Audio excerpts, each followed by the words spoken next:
Em nota, a Secretaria Municipal de Saúde informou que está consultando o Ministério da Saúde para saber da legalidade da implantação da jornada de 30 horas semanais, de modo que não comprometa o programa Saúde da Família.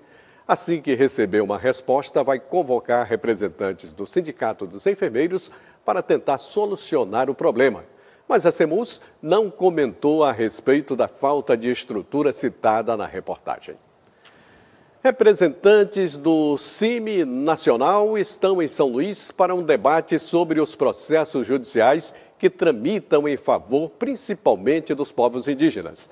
A jornalista Luanda Bello traz mais detalhes sobre o assunto. Boa tarde, Luanda. Boa tarde, Edmilson. Olha, o Conselho Indigenista Missionário é uma entidade ligada à Confederação dos Bispos do Brasil com a missão de garantir os direitos étnicos e culturais dos índios e sabemos que diariamente esses direitos são desrespeitados. E para falar sobre a situação dos povos indígenas, a gente conversa agora com o assessor jurídico do CIMI Nacional, Adelar Kupczynski.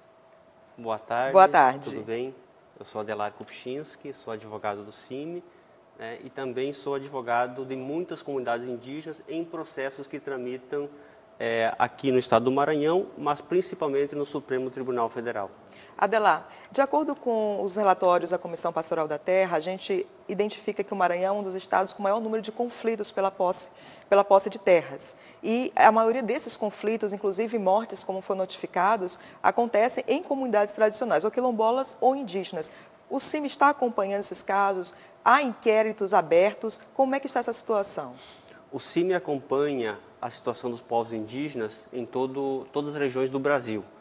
E nos últimos tempos isso tem nos preocupado muito, porque os conflitos, mesmo depois da Constituinte de 88, que traz uma série de garantias e direitos aos povos indígenas, como o direito, o reconhecimento das terras tradicionais, da cultura, das línguas, das tradições e o direito dos povos viverem conforme seus usos e costumes, esses direitos não foram efetivados em grande parte ainda. Ou seja, o Estado brasileiro está em dívida com os povos indígenas há quase 30 anos. Conflitos muito preocupantes acontecem no Mato Grosso do Sul, na Bahia, em Rondônia, no Mato Grosso e agora de forma muito intensa no Maranhão, aqui no estado do Maranhão. E somente no ano passado foram registrados 10 assassinatos de indígenas. E esses assassinatos estão, em sua maioria, ligados ou diretamente relacionados com o conflito pela posse da terra, né? Então, povos indígenas que ainda não foram contemplados com as demarcações, considerando que a Constituição reconheceu esse direito, então esse direito não necessariamente é constitutivo, né? Ou é um direito originário, o Estado não demarcou devidamente e nas áreas onde o Estado demarcou, há o conflito pela posse da terra com os madeireiros principalmente. Então, nesse conflito, as vítimas são sempre os povos indígenas, né? E, em sua maioria, as suas lideranças. Isso é bastante preocupante, porque o Estado não está conseguindo a proteção devida aos povos indígenas aqui no Estado também.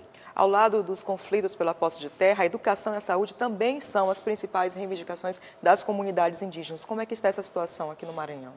Outra situação extremamente preocupante é a saúde e a educação. E também outros direitos sociais, mas especificamente esses dois direitos. Ontem eu estive na Justiça Federal e verifiquei que há duas ações civis públicas tramitando aqui na Justiça Federal.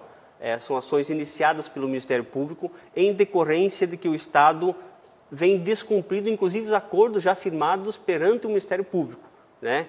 E esses acordos não foram cumpridos, então o Ministério Público ingressou com essas duas ações. A situação da saúde é precária em praticamente todas as aldeias, mas o que me chamou a atenção foram os relatórios em relação à educação nas aldeias. Não há transporte escolar, não há quadros negros, não há carteira, não há muitos lugares professores, ou seja, a precarização da educação ela é muito evidente. Então, a gente espera que a Justiça obrigue os órgãos responsáveis para cumprir esse direito constitucional dos índios aqui no Maranhão. A gente agradece ao assessor nacional do CIMI. Obrigada pela sua participação. A gente volta agora com o Edmilson.